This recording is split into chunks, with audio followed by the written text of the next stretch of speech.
अभी हम पढ़ेंगे अध्याय 1 संविधान। ठीक है, संविधान का अगला भाग देखिए, संसदीय शासन पद्धति किसे कहते हैं। संसदीय शासन पद्धति की मुख्यतः दो इकाई होता है, एक होता है व्यवस्थापिका होता है, एक होता है कार्यपालिका होता है। ठीक है, संसद क्या होता है और वहाँ लोगों की नियुक्ति कैसे होती है। ठीक है, संसद में एक सभा होती है जिसमें हम नागरिकों के द्वारा चुने गए प्रतिनिधियों को बैठाते हैं और वे लोग कानून बनाते हैं। ठीक है, और कानून बनाते हैं और वही जो भी प्रतिनिधि चुनाया जाता है वो उससे व्यवस्थापिका में वो बैठते हैं और यानी संसद या तो पार्लियामेंट में वो बैठते हैं और उससे क्या होता है, वे लोग कानून बनाते हैं। ठीक है, आगे हम लोग देखेंगे कार्यपालिका किसे कहते हैं। कार्यपालिका यह दूसरी महत्वपूर्ण इकाई होता है और कार्यपालिका संसद के बनाए कानून को लागू करता है। ठीक है, प्रशासन को चलाने की जो जिम्मेदारी होती है वो कार्यपालिका की ही होती है। जैसे प्रधानमंत्री के दफ्तर में कार्यपालिका में नियुक्त लोग यहाँ बैठते हैं। संसदीय शासन प्रणाली में कार्यपालिका का संवैधानिक अध्यक्ष राष्ट्रपति होता है। ठीक है, राष्ट्रपति होता है, लेकिन वास्तविक शक्ति मंत्रिमंडल के हाथ में होता है। मंत्री परिषद का अध्यक्ष जो प्रधानमंत्री है वही क्या करता है, कार्य करता है। ठीक है, आप लोग जानते हैं हमारे देश का ये राष्ट्रपति का क्या नाम है। हमारे देश का राष्ट्रपति का नाम है श्री रामनाथ कोविंद और प्रधानमंत्री का क्या नाम है, प्रधानमंत्री का नाम है श्री नरेंद्र मोदी।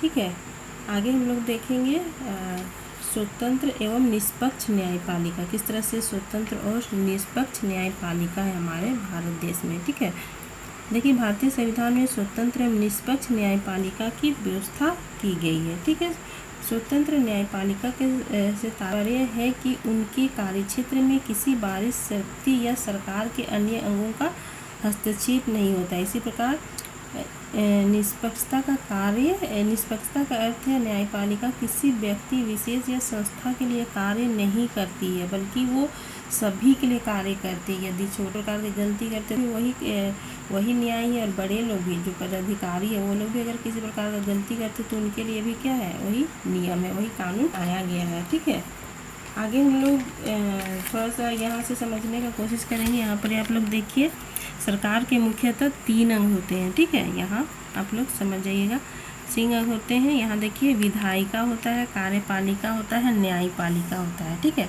विधायिका अर्थात संसद, ठीक है, जनता द्वारा चुने गए प्रतिनिधियों से बनती है।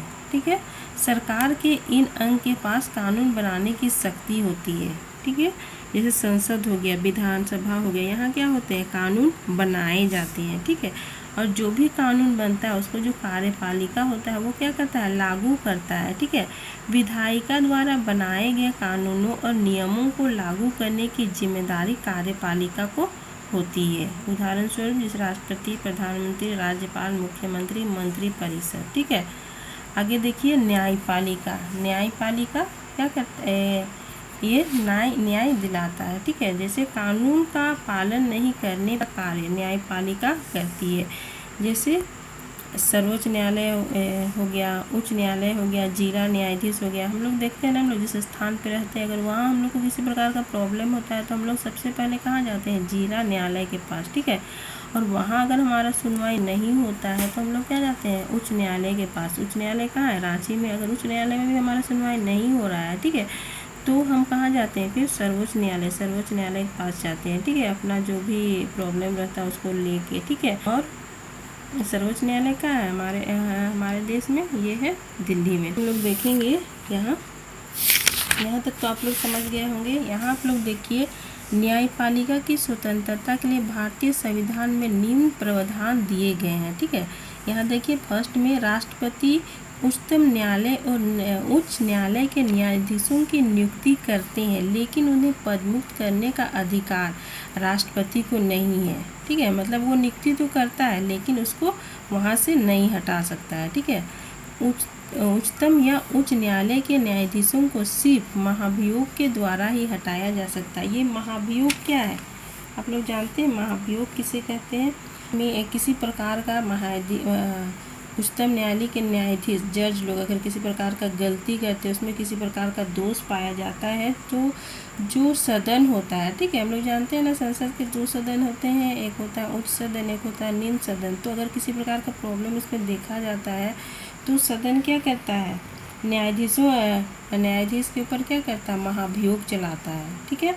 और महाभियोग चलाता है, उसमें क्या होता है, न्यायाधीशों सबसे पहले महाभियोग चलाता है, उस समय न्यायाधीशों की जांच होती है, ठीक है, जिस पर महाभियोग चलाता है। और उस पर जो दोष लगाया गया है अगर वो सही है तो इसको आगे भी पास कर दिया जाता है, अगर वो गलत है तो वहीं क्या कर दिया जाता है, समाप्त किया जाता है। यदि वो सही है तो जिस सदन ने प्रस्ताव रखा है उस पर, मतलब जो बात रखा है उसे आगे बढ़ाने को कहा जाता है, ठीक है। तो इसमें भी कुछ नियम है, ठीक है। प्रतिनिधियों का अधिकार होता है और प्रस्ताव पर मतदान होते हैं, ठीक है, मतलब कि क्या सही है क्या गलत है उस पर क्या लेते हैं, लोग वोट देते हैं। अगर प्रस्ताव को सदन की कुल सदस्य संख्या के बहुमत का तथा उपस्थित और मत देने वाले सदस्यों के कम से कम दो तिहाई भाग ना, दो तिहाई भाग सपोर्ट कर रहा है, समय उन लोग को वोट मिल जा रहा है, तभी ये क्या करेगा, महाभियोग सफल होगा ना। उस पर जो भी दोष लगाया जा रहा है उसको वो क्या हो जाएगा, पास हो जाएगा, ठीक है।